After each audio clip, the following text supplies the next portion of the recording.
ndumva nabatumira mu bukwe mfite sinshaka kuvuga byinshi.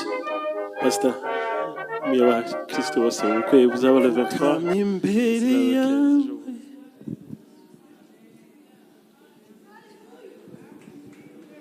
Shimana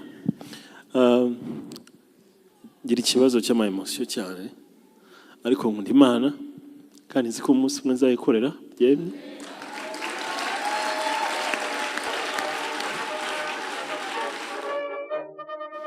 Ariko ndashima Imana yabahaye agakiza bakaba abakozi b'Imana. Ndashima Imana ngewe njya nezezwa nuko twahisemo neza. Niba hari ibintu binezeza mu isi y'abazima nuko nahisemo nje.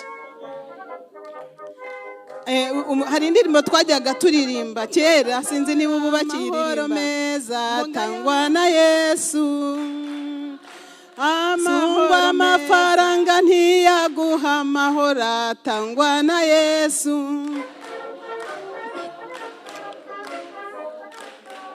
Yesu nashimwe. Nabonye mwisi munsi y'ijuru nta kindi kintu kinezeza, hanezeza Yesu. Nabonye ubutunzi ndashobora kwakwa n'umuntu wese nubuhishe muri jye.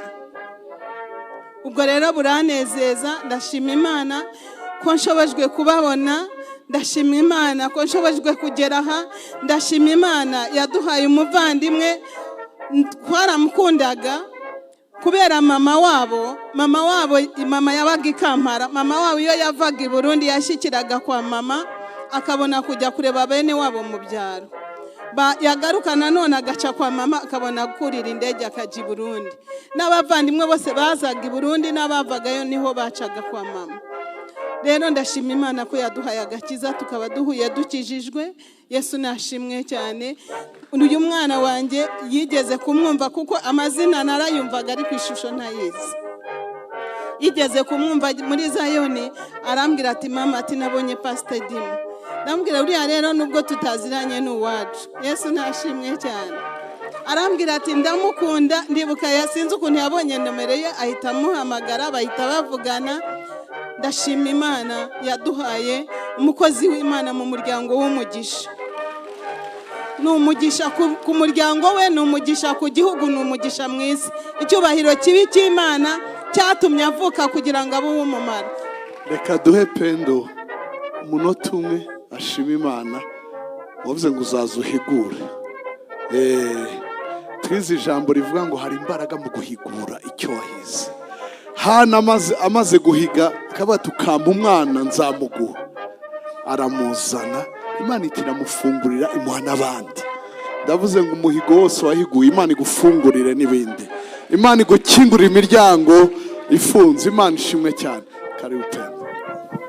Ndashimira Imana ko naje hano kuwa gatanu nari ndwaye ukuguru. Nari maze iminsi ndwaye ukuguru kwarabyimbye. Ku gatanu ndaza Pastor aransengera ndakira.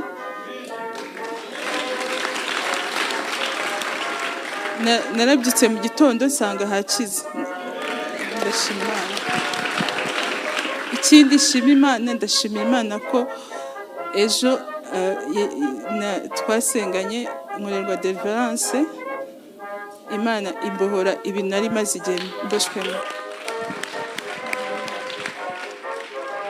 Hallelujah. Enoke ari cyashaka kuvuga. So story. Yesu ashimwe. Ndashima Imana cyane ko ndi imbere yanyu. Mu by'ukuri ntabeshya yarashize imyaka myinshi nagira ahantu nkangaha. So nishimwe ni n'ubuhanuzi biramenyesha ko nayo nzakurikiza anko nkamuvuga ubutumwa. Wafatitse. Uwinjiye hano ntasohoka. Mwaje uriya mwana yagiye Pato yicaye he?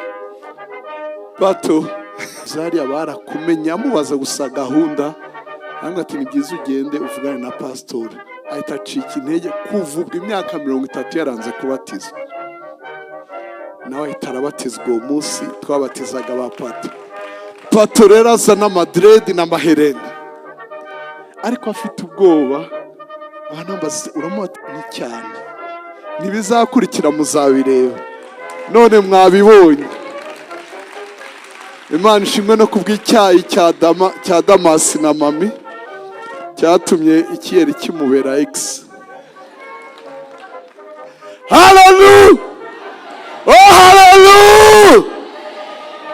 Yesu ni mwiza, arihagije, mureke kumushyiraho utundi tuntu.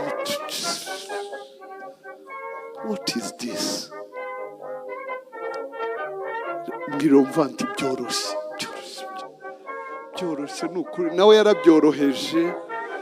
yarabyoroheje, sinzi impamvu tubikomeza. Badawe n'umwaka wo korohereza. Mwene data Bosco yaje kumbwira ngo ubwire abantu bitegure gutanga ubuhamya bw'ibyabaye bihetswe n'iri jambo. Haleluya! Abantu Imana yorohereje, mwitegure gutanga ubuhamya, hanyuma butwinjize muri 2024 muri ibi byumweru bizapangwa muri gahunda y'itorero dutanga ubuhamya. Imana ibaho umugisha.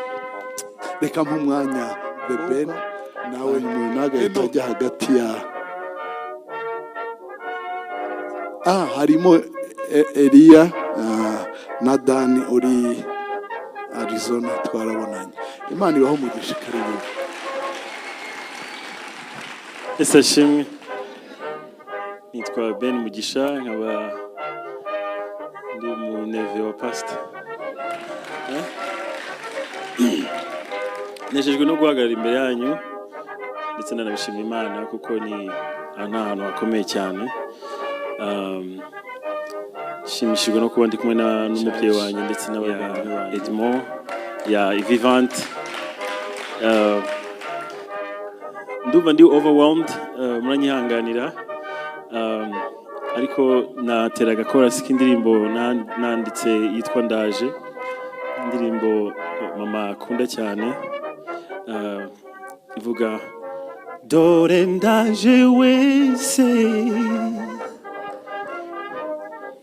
ndaje umbwira icyo ushaka, pfukamye imbere yawe,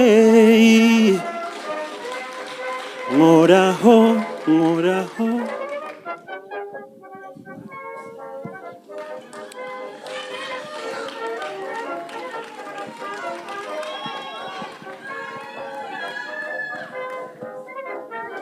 dore ndaje wese, ndaje umbwira icyo ushaka imbere yawe.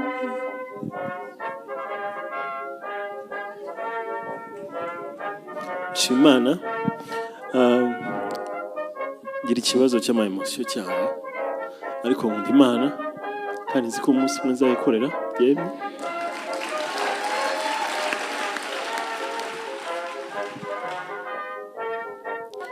nzi ko Imana yanshize muri position ndimo, kuko hari igihe nkoresha gikomeye cyane.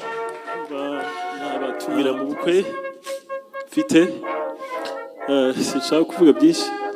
Pastor miya Kristo bose ubukwe buzaba le 23 ndetse na le 15 ejo bundi nawe uzaba uhari. Imana ikumugisha.